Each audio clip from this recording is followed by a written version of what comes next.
Hello guys, welcome to my new blog. आज चाहिँ शनिबार अनि आज चाहिँ सबै हामी काम गर्नेभरिको चाहिँ छुट्टी छ आज र भोलि। अनि आजको लागि चाहिँ मैले हिजो भनेर चाहिँ मलाई चाहिँ आज पनि काम दिनु भनेर चाहिँ मैले म्यासेज पठाएको थिएँ म्याडमलाई। अनि म्याडमले चाहिँ हुन्छ भनेर चाहिँ आज चाहिँ मलाई चाहिँ काममा फेरि ल्याइदिएर यहाँ छोडिदिएर गयो। यहाँका घरहरू चाहिँ पुरै कम्प्लिट भइसके चाहिँ यस्तो देखिन्छ। जति नै हामीले वायरिङ गरिसकेका घरहरू छन् तिनी यहाँ चाहिँ यस्तो है। यहाँ चाहिँ बाथटब अनि यहाँ चाहिँ नुहाउने सुहाउने अनि यहाँ चाहिँ अब अझै सिसाहरू आउँछ यहाँ चाहिँ। अनि यहाँ अझै अलिअलि काम चाहिँ बाँकी छ, कम्मोडहरू अनि बाथरुम चाहिँ यस्तो है। अनि यहाँ चाहिँ अहिले चाहिँ केही चिज हल्का फुल्का काम गर्न बाँकी रह, धेरै यस्तो चिज चाहिँ भइसक्यो। यहाँ चाहिँ वरिपरि रोलाइट छ साइडमा। नि यहाँ चाहिँ यो लिस्टी भ्याइए थियो, त्यही भएर चाहिँ यहाँ पुरै हुन पाएन। उहाँ एडजस्टमेन्ट छ। यो चाहिँ तामानहरू राख्ने सबै एकचोटि पुस गर्ने सट्ठा आउँछ अनि एकचोटि पुस गर्ने लक हुन्छ। अनि यो चाहिँ सिडीको भाग, यहाँबाट पुरै सिडी छ। अनि यहाँ चाहिँ मेन चाहिँ मैले आज काममा आउनको कारण चाहिँ एउटा त भिडियो पनि बनाउन पाइरहेको थिएन मैले, त्यही भएर। अनि अर्को चाहिँ यहाँ चाहिँ 2H को लाइन चाहिँ 3 ठाउँबाट बोल्ने गराउन भन्दै थियो कि यहाँको बिग बसले। यो जम्मा यहाँबाट र यो बत्ती अनि यो यहाँबाट सिधै यो तलको अनि तलको चाहिँ एकैचोटि बोल्नु पर्यो भन्दै थियो। 3टा फ्लोरको एकैचोटि बत्ती बोल्नु पर्यो भन्दै थियो। अनि यिनी श्रीलङ्काहरूलाई भन्दै थियो अनि तिनीले चाहिँ सकेनन्।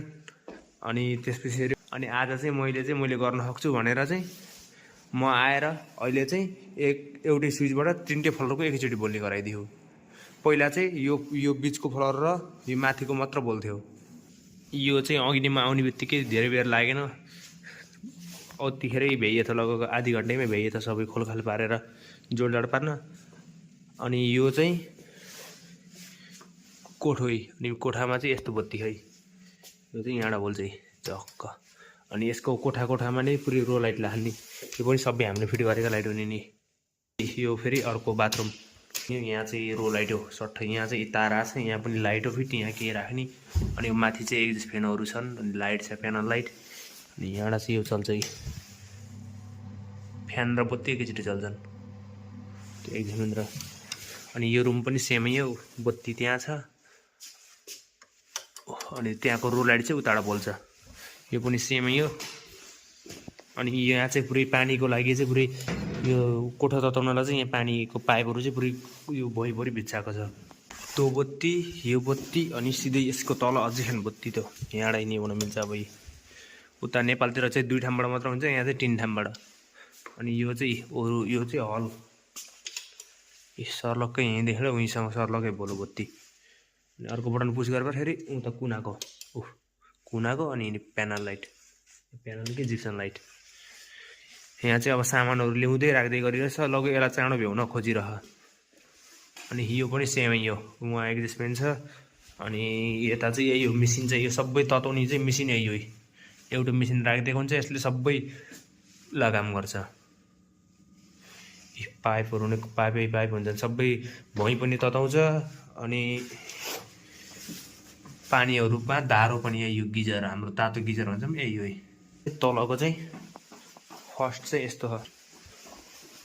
अनि यहाँबाट नि अब यो बत्ती बोल्थेन कि यहाँबाट चाहिँ यो बत्ती यहाँबाट मात्र बोल्थ्यो, माथि उतिबाट बोल्थेन। अहिले चाहिँ त्यो दाब्ने बित्तिकै 3टै बत्ती एकैचोटि बोल्छन्।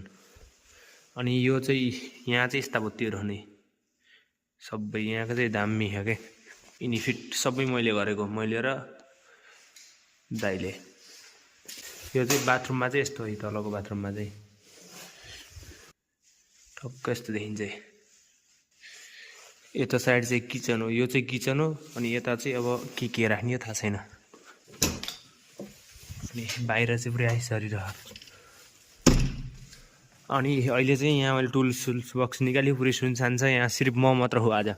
अनि यहाँ मैले चाहिँ यो रो लाइट जोडेँ त्यहाँदेखि त्यहाँ, अनि त्यो अहिले भर्खर आएर जोडेको। अनि उताको काम गरेँ। अनि अब चाहिँ यो कोप्चेरामा लाउँछु एउटा लाइट, यो कोप्चेरा सर्लक्क लगाइदिन्छु उहीसम्म। अनि यिनी लाइटहरू चाहिँ त्यहाँबाट बोल्छन्, त्यहाँ चाहिँ अझै स्विच बोर्ड हालेको छैन। ल अरू चाहिँ म अब यहाँ पछि टक्क काम गरेर यताको लाइटहरू पनि बालेर देखाउँछु मैले। काम गर्दा गर्दै चाहिँ भर्खरै यहाँ बोस आएको थियो। अनि आएर चाहिँ पहिला हेरो सबै काम के गरिस् भनेर भन सोधो। अनि मैले बताइदिएँ। अनि यताको 2H लाइन ठिक पारिस् भन। अनि पारे भनेर चाहिँ सबै देखाइदिएँ A to Z।